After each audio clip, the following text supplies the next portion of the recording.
प्रस्तुत करने जा रहा हूँ जिसका शीर्षक है वीर अभिमन्यु। महाभारत युद्ध के 13वां दिवस कौरवों और पांडवों के लिए बड़ा त्रासद दिन था। 13वां दिवस एक ऐसा दिवस था जब अनीति अपने चरम पर थी। मैं आज उसी के दास्तान एक कविता के माध्यम से प्रस्तुत करने जा रहा हूँ जो कुछ इस प्रकार है। जब कुरुक्षेत्र की समर भूमि में सरसैया पर भीष्म हुए, जब गुरुकुलम के नैनों में क्रोधाग्नि लगी और भीष्म हुए। गुरुदेव बनेंगे सेनापति, ये चाल चली थी शकुनी ने, जिसमें फंसकर सब झूठ रहे वो जाल बुना था शकुनी ने। और इस बार चली थी चाल अदब जिसमें ना कोई संधि हो, गुरुवर द्वारा वह ज्येष्ठ पांडव समर भूमि में बंदी हो। फिर पांडव सेना में गुरुवर ने ऐसा तांडव नृत्य किया, सब समर मुंड से बांध दिए, कुछ ऐसा चित्र विचित्र किया। निज सेना की यह दशा देख अर्जुन को क्रोध अपार हुआ, बज उठा कृष्ण का पांच जन्य, फिर गांडीव का टंकार हुआ। कौरव सेना के होश उड़े तो गुरुवर का चूर हुआ, जो सोचा था वह विफल हुआ, सब सपना चकनाचूर हुआ। फिर कहा द्रोण ने दुर्योधन, मैं उससे पार न पा सकता, अर्जुन के रहते धर्मराज को बंदी नहीं बना सकता।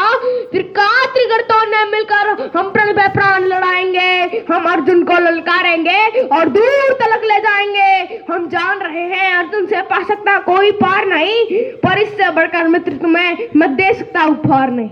फिर क्या था, ऐसी नीति बनी जिसको सबने मंजूर किया, उसने अर्जुन को ललकारा और समर भूमि से दूर किया। अर्जुन के जाते फिर गुरुवर ने ऐसी नवीन संरचना की जिसका भेदन हो सके नहीं, उस चक्रव्यूह की रचना की।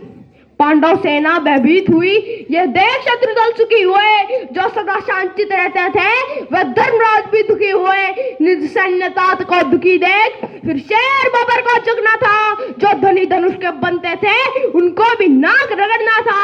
है उम्र 18 बरस मगर ये बड़ा धनुष का दन्नू है उम्र 18 बरस मगर ये बड़ा धनुष का दन्नू है। सबने देखा कोई और नहीं, ये अर्जुन सब अभिमन्यु है। मैं इसका भेदन कर दूंगा, ये भेद घर में सुना हुआ।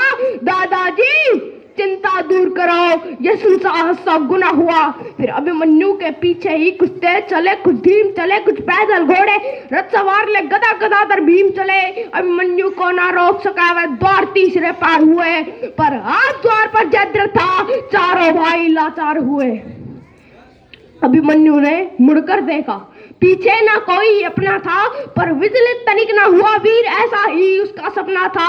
कोई एक भिड़ा, कोई दो दोसा, कोई ले झुंडों का झुंड भिड़ा, लाशों से पटने लगी दरा, जब मुंड मुंड पे मुंड गिरा। दुर्योधन दुश्शासन विकर्ण कृतवर्मा अश्वत्थामा को, गुरुद्रोण कर्ण को हरा दिया, फिर मारा शकुनी मामा को। वह कर्ण भिड़ा जो दुर्योधन के विजय लक्ष्य की आशा था, वह कर्ण भिड़ा जो दुर्योधन के अंतर्मन की भाषा था, वह कर्ण भिड़ा जो 100 बार चलाने वाला था, वह कर्ण भिड़ा जो दुर्योधन को विजय ले जाने वाला था। सबने देखा वो अंगराज रथ सहित धरा पर पड़ा मिला, सबने देखा वो अंगराज रथ सहित धरा पर पड़ा मिला। कुछ चेत हुआ तो भाग गया, वह दूर सभी को खड़ा मिला।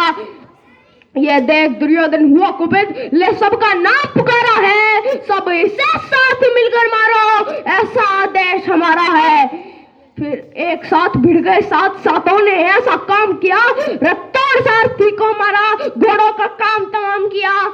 तलवार तीर जब टूट गए तो रथ के चक्के उठा लिए, उस रथ के टूटे चक्के से कितनों के छक्के छुड़ा दिए। यह देख अदम दुशासन ने फिर सर पर गदा प्रहार किया, गिर गया वीर वही, तभी पीछे से उसने वार किया।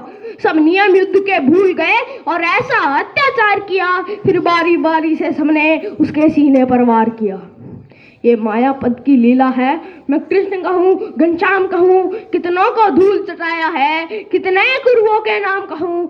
शब्दों में सहजशीलापन, अब कविता को आराम कहूँ, और उस बालक अभिमन्यु को अब अंतिम बार प्रणाम कहूँ। धन्यवाद।